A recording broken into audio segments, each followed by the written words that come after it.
नमस्कार श्रीनो, संध्या कुकिंग चॅनलमध्ये आपलं स्वागत आहे। मला दाखवते चपातीची खीर। यासाठी 3 चपात्या मी तुकडे करून घेतलेले आहे, ते वाटून त्याची खीर करायची। आता ही चपाती मिक्सरच्या भांड्यातून वाटून दाखवते। ती वाटून घेतलेली आहे, जरा जाडसरच घ्यायची। अशी अर्धी वाटी साखर घेतलेली आहे, वेलची चेचून घेतलेली आहे, थोडे 5-6 मनुके, काजू किसून घेतलेला आहे थोडासा। आता हे पातेलं गरम झालेलं आहे गॅस चालू करून। आता या 2 ग्लास पाणी टाकते। खीर शिजण्यासाठी पाणी लागेल। गॅस मोठा करते। यामध्ये लगेच साखर टाकायची, म्हणजे वेगवेगळे लगेच हे थोडंसं 1 पळी तेल।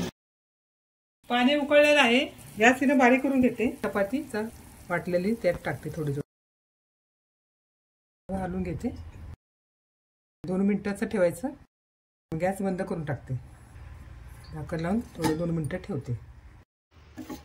चपाती आपण करून घेतलेलीच होती, म्हणजे असं शिजवायचं नसतं। आता एका हे वाटीमध्ये काढून सर्व करते। थोडंसं दूध टाकायचं याच्यावर, खीर छान लागते।